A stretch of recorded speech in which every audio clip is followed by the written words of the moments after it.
Welcome back, you filthy Diablo 2 Resurrected players. So, we're a little bit ways off. I think we're like 2 weeks off Path of Exile's announcements, so we'll be doing some videos on that. But in the meantime, this is just a really quick video for how to craft a really dope shield. So, I'm working my way through hell, as you can see here. I haven't gotten too far yet, just because of time commitments and everything else. I'm level 72 as a pally, almost level 73. I do good damage with Hammerton spec up. But I do have a secret to, at least my resistances aren't negative at this point. They will get better, but I can run nightmare difficulty bail runs solo with no issues and everything else in between.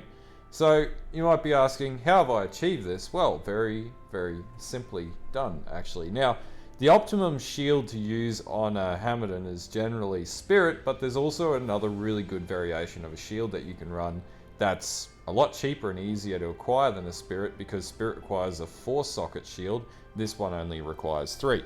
So, I am running an Ancient's Pledge. And what this does, if run in the right type of shield base, and in this case I'm using a Protector's Shield, of which I actually had coined with my character name on it in Act 5 of Nightmare, because I thought that was dope. So this is Jorgen's Protector's Shield. This is actually an all resist shield. So it has 77% cold resist, 82% lightning resist, 82% fire resist, and 82% poison resist. I've also got the synergizing with the Guardian Angel, which gives me plus 15% to maximum resist for resistances, which means they cap out at 90. This is like second to Enigma, one of the best pieces of chest armor that I could probably put on a Paladin, because it's specifically made for the Paladin and it's unbelievably OP.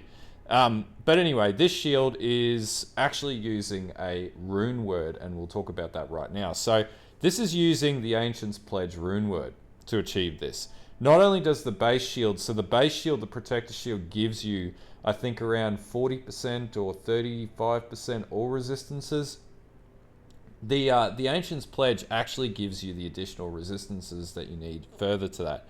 And if built onto the right base, you can generate a shield like this, which essentially gives you close to, 80% or 85% all resist across the board. And 10% of your damage actually goes to mana, which will actually help you further down the track as well when you get to hell, as you build that mana pool up with different items as well. So basically this requires Ral, Ort, and Tal. Really, really straightforward to get. You can farm this throughout Nightmare. You can farm these runes pretty much. I think there's specific locales in Nightmare where you can farm these, but pretty easy to get. Anyway, this is going to get you a really, really solid shield. Now, as far as where I got my Protector Shield, I actually got that into the, I think the Glacial Path or Frozen Trail in Act 5 in Nightmare. So farm that. It's when you, I think it's when you free Anya is when mine dropped. So you can farm that. Otherwise, a little bit of further research on where the optimum drop rates wouldn't go astray. Actually, let's check that for you. Alright, scratch that. So after a bit of research, yep. If you can't get a Protector Shield, go for a Heraldic Shield and make sure you get a 3-socket, unmagicked, or just white tier Heraldic Shield, or better yet, an Ancient's Pledge, and you can craft pretty much one of the dopest shields you're going to get, at least for leveling up the Hammerton, until you can get a Spirit Shield and rune up the Spirit Shield. Anyway, this is just a really quick guide. This shield's working for me. I'm down farming in hell, smashing my way through hell and leveling further. Anyway, we'll be back to POE content over the next week, because this is basically my week of Diablo 2. But until next time, like and sub, and bye.